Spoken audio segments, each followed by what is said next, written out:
오늘은 기다림의 시간에 해야 할 일이라는 말씀의 제목을 가지고 함께 은혜를 나누고자 합니다. 여러분, 이런 말씀 들어보신 적 있습니까? 사람은 고쳐 쓰는 게 아니다. 이 말의 뜻은 사람이라는 것은 천성이 바뀌지 않으므로 문제가 있는 사람을 계몽하고 교화하는 것은 소용이 없다라는 그런 의미로 사용되고 있습니다. 사실 여러분, 사람을 변화시킨다라는 것, 사실 그거 어쩌면요 불가능한 일처럼 보입니다. 그런데 이 기독교는요 그 불가능한 일에 도전을 합니다. 사실 우리의 신앙생활이 어렵다 하시는데 여러분, 그래서 어려운 겁니다. 다른 게 아니라 변화하지 않는 우리의 그 완고한 죄성을 변화하도록 노력하는 게 신앙의 여정이기 때문입니다. 이스라엘 백성들은 이집트에서 여러분 무려 400년을 노예로 살았습니다. 40년도 아니고요 400년입니다. 이들이 어떤 사고방식의 사람들이었는지는 출애굽 이후 광야의 여정을 보면 확실히 알 수 있습니다. 책임감, 사명감, 도전의식, 이런 것들은 어디서도 찾을 수가 없고요, 문제가 생기면 남 탓하며 싸우기 바빴습니다. 여러분, 이런 사람들을 과연 변화시킬 수 있을까요? 솔직히 제가 봐도 이건 정말 안 되는 일처럼 보입니다. 하지만 하나님께서는요 불가능해 보이는 이 변화를 위해서 이스라엘 백성들을 이집트에서 데리고 나오셨습니다. 그리고 차근차근 그들의 변화를 위한 훈련을 시작하십니다. 여러분, 만약에 하나님께서 우리에게 너희가 이 사람을 변화시켜봐라 라고 사명을 주신다고 한다면 여러분은 뭘 어떻게 하시겠습니까? 한 사람을 변화시킨다는 일, 그 일이 내 삶에 주어진 하나님의 사명이라 한다면 뭘 먼저 하시겠습니까? 아마 누구나 가장 먼저 떠올리는 방법이 교육이 아닐까라는 생각이 듭니다. 몰라서 그렇지 하나하나 차근차근 가르쳐주면 변화가 될 것이다 라고 그렇게 기대를 하실 겁니다. 그런데 여러분, 사람이 가르친다고 하루아침에 바뀔까요? 여러분, 교육으로 사람을 변화시키는 건 맞습니다. 하지만 이거 누구나 도전할 수 있는 일은 아닙니다. 이게 끝까지 그 도전을 이어갈 수 있는 사람이 많지 않기 때문입니다. 왜냐하면 여러분, 우리가 가르치다가 실망하는 일이요 무수히 반복되기 때문입니다. 잠언 26장 11절이 그런 사람의 어리석음을 이렇게 말씀합니다. 개가 그 토한 것을 도로 먹는 것 같이 미련한 자는 그 미련한 것을 거듭 행하느니라. 솔직히 여러분, 교육보다 더 중요한 게 인내함입니다. 이스라엘 백성들이 이집트에서 나와서 약 3개월을 행진해 갔고요 시내산에 도달합니다. 이곳에서 하나님께서는요 모세를 통해 이스라엘이 만들어갈 하나님의 나라를 위한 계명을 주십니다. 그리고 이 계명들을 이스라엘 장로들에게 전달하고 모세는 다시 산 위에 올라가서 40일을 있으면서 하나님의 말씀을 받습니다. 여러분, 하나님께서는요 이스라엘 백성들이 절대적으로 의지하는 모세를 왜 40일씩이나 산 위에 데리고 계셨을까요? 이 40일의 시간이 주는 의미는 무엇일까요? 근데 여러분, 이 시간을 가만히 생각해 보면요 이 시간은요 이스라엘 백성들에게 주신 일종의 자율학습 시간이었습니다. 그러니까 그들이 받은 하나님의 계명을 깊이 묵상하면서 앞으로 그들이 어떤 나라를 세워가야 할지를 고민해야 하는 시간이었다는 겁니다. 여러분, 공부의 출발점은 호기심이라고 합니다. 호기심이 많은 학생이 공부를 잘한답니다. 호기심이 많으면 당연히 궁금한 것이 많고 질문이 많아집니다. 그리고 그 질문에 답을 찾기 위해서 스스로 공부를 합니다. 여러분, 2차 세계대전 이후에 독립한 신생국가들이 굉장히 많은데 하나같이 다 가난했습니다. 그런데 그 가난을 이기고 경제발전과 민주주의를 성공적으로 이룬 거의 유일한 나라가 대한민국이라고 합니다. 사실 이게 우리보다 해외에서 평가하는 일이 더 높게 평가하고 있습니다. 근데 우리는 한국 전쟁까지 치렀습니다. 한국 전쟁을 치렀을 때 한국이 전 세계에서 GDP 순위가 거의 꼴찌에서 첫 번째였습니다. 그 정도로 가난했습니다. 그런데 어떻게 그렇게 가난했던 한국이 이런 성공을 거둘 수 있었을까? 굉장히 많은 분석들이 나오고 있는데 그 분석들이 공통적으로 꼽는 원인이 뭐냐면 교육열입니다. 부모가 굶는 한이 있어도 집을 팔아서라도 자식을 공부시키려는 이 한국의 교육열은 전 세계 어디서도 찾아보기 힘든 열정이라는 겁니다. 그럼 여러분, 한국 사람은 원래부터 교육열이라는 DNA를 가지고 있었기 때문에 이처럼 교육에 열심을 낸 것일까요? 여러분, 그렇지는 않습니다. 한국의 역사를 보면 꼭 그런 건 아닙니다.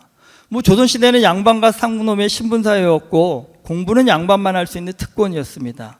그리고 이 특권이 굳어지다 보니까 이 다수의 보통 사람 상놈은요, 공부를 해도 소용없다는 생각이 컸고 그 생각이 상식처럼 굳어져 버렸습니다. 여러분, 운동을 안 하면 몸이 굳어지는 것처럼요, 사람이 교육을 멈추면 생각이 굳어집니다. 근데 생각이 굳어지면 가장 큰 문제가 뭐냐면 자기 고집이 세집니다. 그 어떤 유용한 정보를 줘도 그 정보를 다 거부하고 자기 고집대로 살다가 결국 스스로 죽는 길을 선택하게 된다는 겁니다. 조선의 역사를 볼 때 여러분, 진짜 안타까운 장면 중에 하나가 뭐냐면 세종대왕이 한글을 창제할 때 다수의 신하들이 반대를 했다고 합니다. 근데 여러분, 솔직히 말해서 저 같으면 이렇게 좋은 일을 하는데, 이렇게 대단한 일을 하는데 이걸 반대한다고? 그럼 어디 니들 멋대로 살아봐라 하면서, 솔직히 말해서 저 같은 사람이라면 안 해, 못해, 싫어 하고 포기해버렸을 겁니다. 여러분, 세종대왕이 정말 그런 분이었다고 한다면요, 이 무식한 놈들이 이 거룩한 뜻도 못 알아보고 이런 걸 반대한다고 화나서 한글 안 만들어 한다면 오늘날 한국 사람은요, 그 어려운 한자를 여전히 사용해야 했을 겁니다. 그리고 아마 다수의 사람들은 한자를 익히지 못해서 글자를 모르는 문맹이 될 수도 있습니다. 사실 이런 고지식함은 세종대왕 때만의 문제가 아닙니다. 이 조선인은 이 유학이라는 이 학문이 워낙 사람을 고지식하게 만들다 보니까 외골수적인 사고를 갖게 됩니다. 그래서 결국 변화하는 시대를 따라가지 못해서 나라가 망하게 됩니다. 근데 이 역사를 보면 참 안타까운 건 이렇게 고집스럽게 살아서 나라가 망하면 뭔가 좀 생각의 전환, 변화가 있어야 되지 않을까요? 그럼에도 불구하고 여전히 다수의 사람들은요, 자신들의 생각과 생활 방식을 바꾸지 않겠다고 고집을 부려버립니다. 사실 그게 이 조선이 망하면서도 더 가난하고 비참한 상황에 처하게 되는 가장 큰 이유고 원인입니다. 그런데 이런 상황에서요, 한국을 변화시키겠다고 정말 고생을 자처해서 한국에 온 선교사들이 있었습니다. 한국에 처음 온 개신교 선교사는요, 1885년 4월 5일 제물포항, 지금의 인천입니다. 이에 온 언더우드 아펜젤로 선교사가 최초의 개신교 선교사입니다. 근데 이분들 모두요, 미국에서 유명한 대학을 나와서 출세의 길을 갈 수 있는 뛰어난 인재들이었습니다. 사실 여러분, 이 시대 선교사들과를 좀 우리는 좀 선교사는가 보다라고 생각하셔야 되는데 보통 분들이 아닙니다. 사실 이 당시에는 선교사가 되기 위해서 거쳐야 되는 테스트가 오늘날과는 상상할 수 없을 만큼 굉장히 까다로웠고요. 웬만한 학력과 웬만한 지식과 웬만한 어떤 백그라운드가 없으면 선교사가 될 수 없는 상황이었습니다. 그러니까 미국에서도 얼마든지 출세하고 성공할 수 있는 그런 사람들이었다는 겁니다. 그런데 이분들이 참 감사한 건 조선이 망하는 시기에 미국 대학 안에 복음의 역사가 일어났습니다. 뜨거운 복음의 역사가 일어나서 그들 안에 땅끝까지 이르러 예수 그리스도의 증인이 되라는 이 말씀에 도전을 받아서요, 그냥 꼴찌하는 학생들이 아니라 수석하는 학생들이 은혜를 받고 하나님이 보내시는 땅끝까지 가겠습니다 하면서, 하나님 제일 어려운 땅이 어딥니까? 제일 가난한 나라가 어딥니까? 제일 힘든 나라가 어딥니까? 라고 꼽았는데 여러분, 그게 조선이었습니다. 참 놀라운 일이죠. 솔직한적으로 우리는 좋은 곳으로 가려고 하지 힘든 곳으로 안 가려고 하지 않습니까? 그런데 은혜가 임하니까 가장 낮은 곳으로 가장 뛰어난 사람들이 왔다라는 겁니다. 사실 엄청난 사명감이 아니면 할 수 없는 이 일을 그들이 했습니다. 그래서 그 사명감을 가지고 그 당시에는 미국에서 배 타고 한국까지 오려면 3달이 걸렸다고 합니다. 조선에 왔는데 이들의 눈에 비친 조선은요, 뭐 오늘날처럼 미디어가 발달된 시대가 아니니까 어렵다, 힘들다라는 걸 귀로는 들었지만 와서 보니까 더 비참했던 겁니다. 이 나라에 희망이라는 것이 있을까 할 정도로 그런 비참한 상태였다는 겁니다. 무엇보다 너무나 가난해서 굶어 죽는 사람들이 굉장히 많았다는 겁니다. 그리고 온갖 질병으로 고통받는 사람들이 많았습니다. 근데 더 심각한 건 뭐냐면 콜레라라는 이 전염병이 그 당시에는 굉장히 많은 사람들을 죽게 만들었는데, 이 콜레라가 전염되는 이유는 오염된 물을 마시기 때문입니다. 그래서 선교사들이 이 의학적인 지식을 가지고 이거는 물 때문에 그런 것이다, 그러니까 깨끗한 물을 마시고 콜레라 환자가 발생하면 환자와의 접촉을 피하고 몸의 청결을 유지해라고 얘기를 했음에도 불구하고 수많은 사람들이요, 서양 귀신들이 하는 얘기는 듣지 않겠다라고 해서 안 들었다는 겁니다.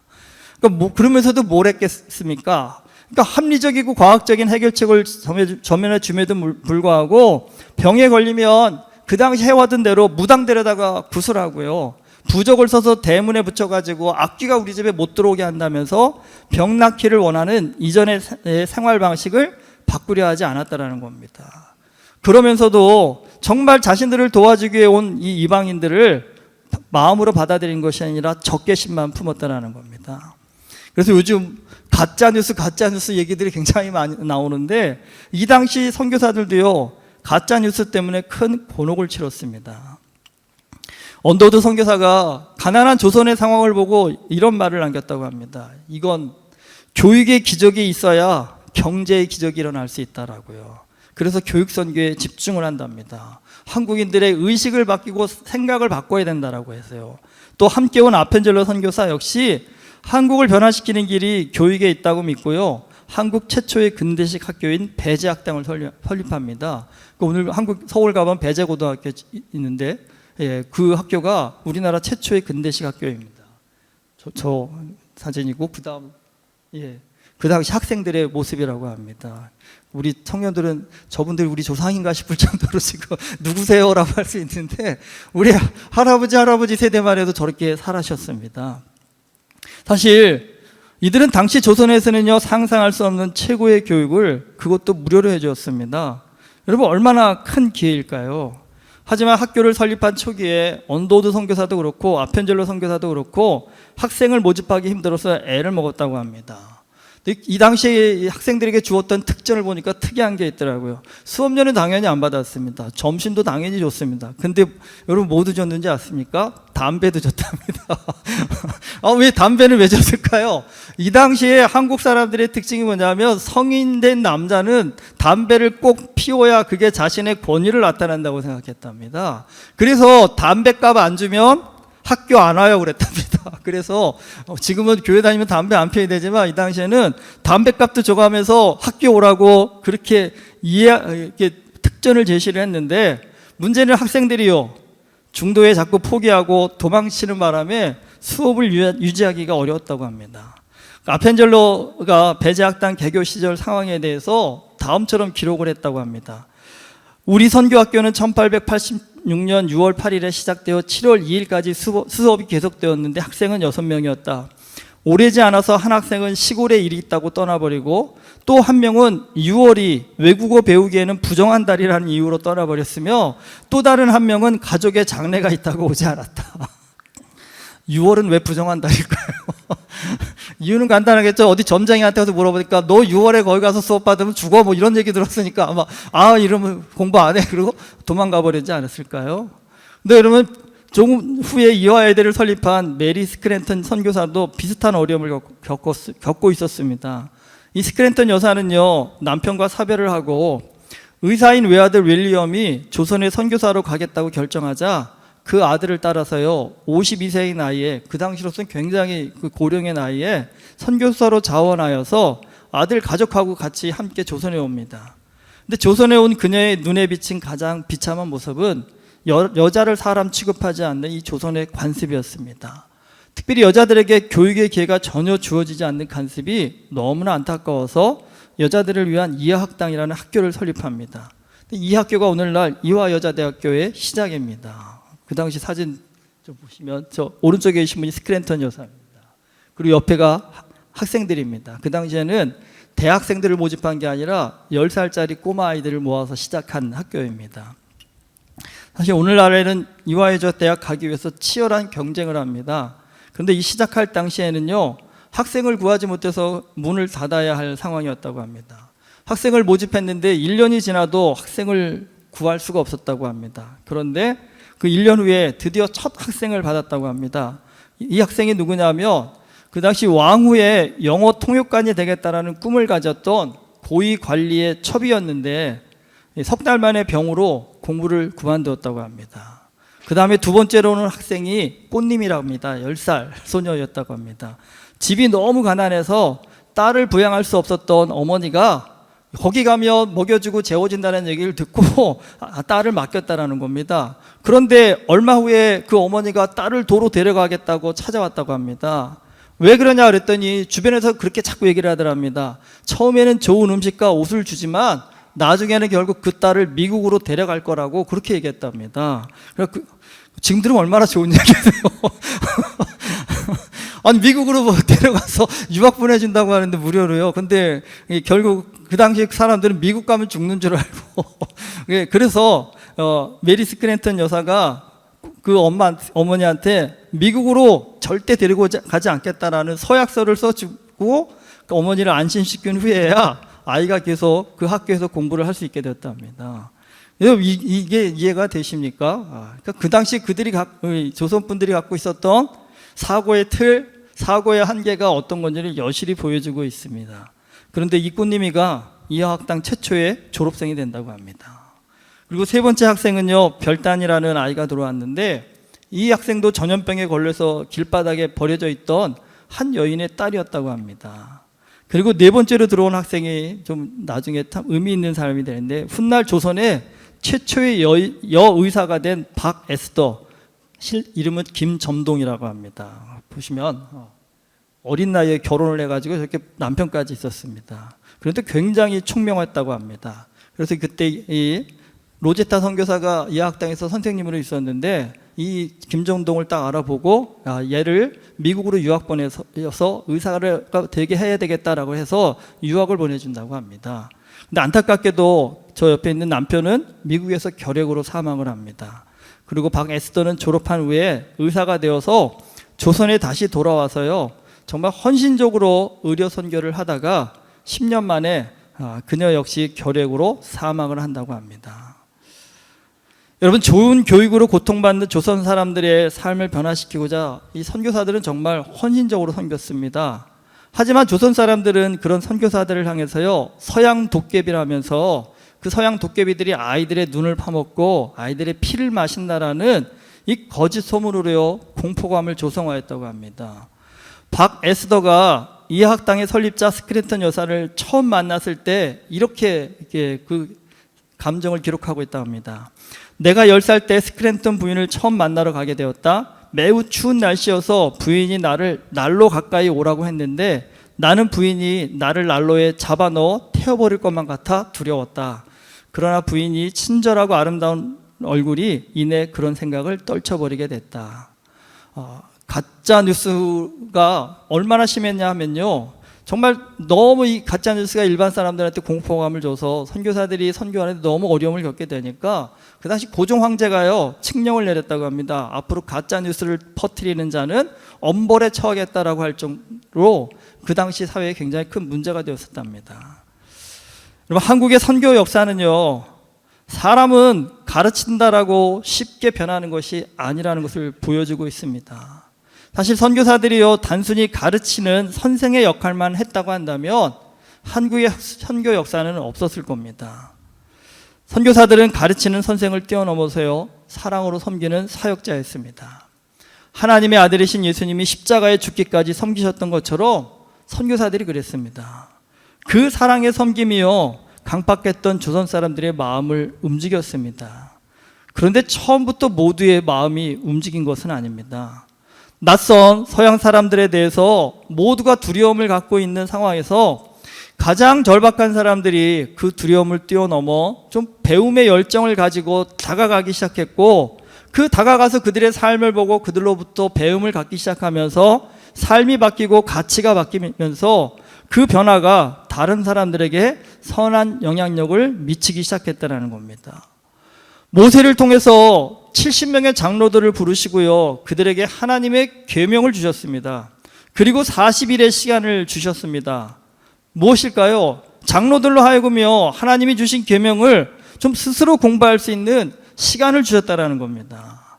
여러분, 기독교는 흔히 말씀의 종교라고 얘기합니다. 그래서 기독교가 전파되는 곳에는요, 교회와 함께 학교가 반드시 세워졌습니다. 왜냐하면 글을 배워야 성경을 읽을 수 있고 성경을 읽어야 믿음을 가질 수 있기 때문입니다. 그리스도인으로서 우리가 해야 할 가장 우선적이며 가장 중요한 일은 다른 거 아닙니다. 여러분, 말씀을 배우고 공부하는 것입니다. 하나님의 말씀인 성경을 통해서만 우리는 구원을 받을 수 있습니다. 말씀에 대한 깊은 고민과 묵상과 여러분 공부가 없다면 사실 그 사람은 아무리 교회를 열심히 다녀도 무너질 수밖에 없습니다. 시내산에 올라가 모세가 40일을 내려오지 않자 이스라엘 백성들이 금송아지를 만들면서 우상 숭배의 죄악에 빠진 이유도 여기에 있습니다. 여러분, 40일이라는 시간은요, 우리가 지금 앞에서 보았지만 하나님께서 주신 계명을 깊이 공부하고 연구하기에 결코 긴 시간이 아닙니다.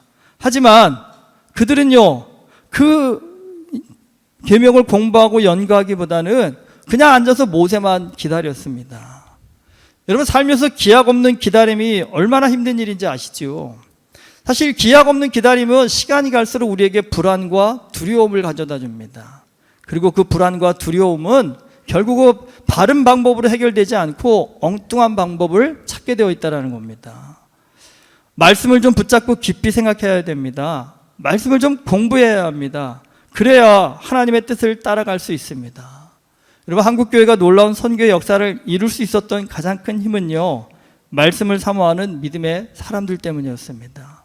말씀을 사모하고 그 말씀을 날마다 깊이 묵상하면서 그 말씀대로 살고자 하는 사람들이 보여준 삶의 변화가 복음의 역사를 이루게 했습니다. 신앙생활을 하다 보면 누구에게나 기다림의 시간이 주어집니다. 근데 그 기다림의 시간은 아무것도 하지 말고 기다리라는 것이 아니라 하나님의 말씀을 더욱 깊이 묵상하라는 시간입니다. 여러분, 말씀을 붙잡고 기다리는 사람은요, 어떤 고난이 와도 이겨낼 수 있습니다. 하지만 그 기다림의 시간에 말씀을 붙잡지 못하면요, 두려움과 불안함에 무너질 수밖에 없습니다. 여러분, 말씀 그러면 난 설교를 매주 많이 듣는데, 난 말씀을 많이 듣는데요. 사실 죄송한 얘기지만 그건 말씀을 듣는 게 아니라 아이가 영혼 없이 그냥 수업 듣는 거나 마찬가지입니다. 생각해 보세요. 아이가 여러분 수업 많이 듣는다고 공부 잘합니까? 그러니까 우리 아이는 수업을 많이 들었으니까 전교 1등 할 거예요. 그렇게 생각하시는 부모 없으시죠? 마찬가지입니다. 여러분, 나는 설교를 많이 들었으니까 천국 갈 거예요. 여러분, 이건 있을 수 없는 얘기입니다. 하나님께서는 우리와 대화하기를 원하십니다. 설교 듣고 아멘하고 나 혼자 기뻐하는 그런 삶이 아니라 내가 스스로 말씀을 읽고 그 말씀 가운데 하나님께서 내게 주시는 깨달음, 또 그 깨달음을 가지고 내 삶 가운데 변화를 주고자 하는 믿음의 열정을 가진 사람에게 하나님께서 역사하신다는 겁니다. 막연하게 모세가 내려오면 뭔가 다 끝나겠지, 해결되겠지만을 기다리다 보면 우리의 신앙도 이스라엘 백성들처럼 실패하고 무너질 수밖에 없습니다. 저 자신부터도 돌아보서도 그렇지만 또 제가 목회를 하면서도 느껴보지만 우리 한국교회가 말씀을 참 많이 강조하는데 생각보다요, 말씀을 참 모른다라는 생각이 많이 들거든요. 이번에 세례받는 분들한테 제가 준 미션은 딱 하나 합니다. 창세기부터 요한계시록까지 성경 목록이라도 외워갖고 오시라고 하거든요. 마음 같아서는 좀 시험 보고 싶거든요. 창세기의 주제가 뭡니까? 쓰십시오. 출애굽기의 주제를 쓰십시오. 그러면 세례받을 분이 없을 것 같아서 제가 그렇게까지는 못하고, 최소한 성경이 그렇게 중요하다고 하는데 안타까운 거지만 여러분, 뭐 마태복음 찾으라 그러면 어느 정도 찾으시는데 역대하 찾으세요, 에스라 찾으세요 그러면 한참 뒤져가면서 어딨죠 하는 경우가 많거든요. 여러분, 솔직히 제가 항상 드리는 말씀, 주소도 모르고 어떻게 집을 찾아갑니까? 성경의 이 책 제목은 주소 아니겠습니까? 최소 그러면 그 집 내용은 몰라도 주소는 알아야 그래도 그 앞에 가가지고 이게 어떤 것이라는 걸 알 수 있지 않을까요? 솔직히적으로 저도 우리 직분 세울 때도 그런 거 시험 보고 싶은데 제가 차마 못하고 있습니다.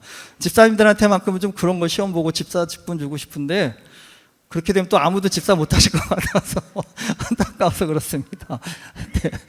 뭐 그런 거 모르면 어떻습니까? 안 하라 그러세요. 그럴 수 있습니다. 예전에는 뭐 글을 모르시고 배움이 짧았으니까 그런 거 몰라도, 그래도 여러분 그 당시에는 글을 몰라도 인생의 삶의 깊이, 방향 이런 것들은 삶이 워낙 고난스러웠기 때문에 그런 고난을 통해 터득하는 분들이 많았습니다.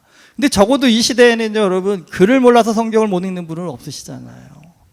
그 성경을 읽고 이해하고 연구하는 일에 지식이 부족한 분은 없습니다. 문제는 뭐냐면 우리가 우리의 조상 때보다 훨씬 삶에서 경험하는 고난의 깊이가 얇다라는 겁니다. 그러다 보니까 인생의 깊은 진리를 깨달아 알 수 있는 경험의 능력치가 부족하다라는 겁니다. 그 경험의 능력치를 보완할 수 있는 최선의 방법이 말씀을 깊이 묵상하시는 겁니다. 말씀을 읽고 그 말씀이 내게 무엇을 말씀하시는지를 좀 붙잡고 고민하는 시간들이 필요하다라는 겁니다. 생각보다 의외로 성경 지식이 우리가 굉장히 짧더라고요. 우리 청년반한테 지금 다음 주에 미션을 하나 줬거든요. 성경 시험 본다고요. 퀴즈. 창세기 1장부터 11장까지 읽고, 제가 딴 거 얘기 안 했습니다. 사람 이름하고 지명만이라도 외워라. 이것만이라도 외워서 시험을 받아. 좀 기대가 되고 있습니다. 시험 점수가 어떻게 나올지. 아이들이 열심히는 하고 있는데 모르겠습니다. 얼마나 잘 맞출지. 근데 생각보다 우리 청년들하고 대화를 나누다 보면, 물론 얘네들이 영어권에 익숙하다 보니까 한국식 이름이 좀 이해가 안 돼서 어려울 수도 있겠지만 너무 모르더라고요. 성경의 사람 이름이나 내용에 대해서 너무 모르더라고요. 근데 비단 청년들이 그렇다 할지라도 우리 아마 말은 못해도 어른들도 뜨끔하시지 않을까요? 제가 청년들 시험 보고 주보에 내놓겠습니다. 그랬더니 여러분도 한번 테스트 해보십시오.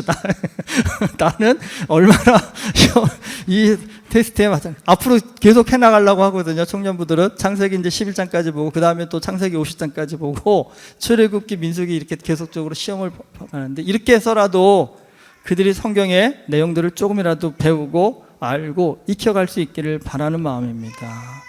여러분, 인생 살다 보면 누구에게나 기다림의 시간이 주어집니다. 근데 그 기다림의 시간을 이겨낼 수 있는 최선의 방법, 최고의 방법은 다른 데 있지 않습니다. 여러분 힘드십니까? 어려우십니까? 뭔가 내 인생에 답답함이 있으십니까? 여러분 다른 거 하지 마시고 그런 시간에 하나님의 말씀을 읽어보십시오. 그리고 그 말씀을 통해서 하나님 나에게 무엇을 깨닫기를 원하십니까? 라고 끊임없이 하나님 앞에 질문해 보십시오. 여러분 그럴 때 하나님께서 우리 마음 가운데, 우리의 머리 가운데 주시는 이 깨달음의 은혜가 있고 능력이 있습니다. 그 깨달음과 은혜를 경험한 사람은요, 어떤 삶의 문제가 다가온다 할지라도 그 문제를 담대히 이겨낼 수 있는 믿음의 능력자가 되는 줄 믿습니다. 오늘 하나님 앞에 간절한 응답의 문을 가지고 기다림을 갖고 계시다 한다면 그 기다림 붙잡고 불안해하고 두려워하지 마시고, 오히려 불안하고 두려운 만큼 오히려 더 말씀을 붙잡아 보십시오. 하나님 이 기다림을 통해서 내가 더 믿음의 능력자로 하나님 앞에 설 수 있게 해달라고 말씀 앞에 간절한 마음을 갖고 서신다 한다면 그 기다림의 시간이 우리의 삶 가운데 놀라운 축복으로 변화되게 될 줄 믿습니다. 우리 은혜교회 모든 성도님들이 이 큰 은혜의 축복을 받아 누릴 수 있기를 주님의 이름으로 축원합니다. 기도하시겠습니다. 하나님, 우리는 인생을 좀 다 알고 가고 싶은데 모를 때가 너무나 많습니다. 마냥 기다려야 될 때가 많습니다. 기다리다 보니 지치고 힘들고 두렵고 불안해서 이것저것 뭐라도 해보려고 애쓰다가 오히려 엉뚱하게 다른 길로 나아갈 때가 또 많음을 고백합니다. 아버지 하나님, 하나님께서 우리에게 주신 그 기다림의 시간에 하나님 말씀 앞에 설 수 있는 우리가 되게 하여 주시옵소서. 두려울수록 불안할수록 힘들수록 하나님의 말씀을 굳건히 붙잡고 그 말씀이 내게 깨춤을 주실 때까지, 내게 응답하실 때까지 말씀 앞에 설 수 있는 우리가 되게 하여 주시옵소서. 하나님, 그래서 말씀 가운데 삶의 능력을 받고 삶의 지혜를 받을 수 있는 우리 모두가 되게 하여 주시옵시사. 말씀의 능력으로 말미암아 우리의 삶이 더욱더 복되고 능력 있는 삶이 되어질 수 있도록 주님 우리의 심령을 붙잡아 주시옵소서. 예수 그리스도의 이름으로 기도드립니다. 아멘.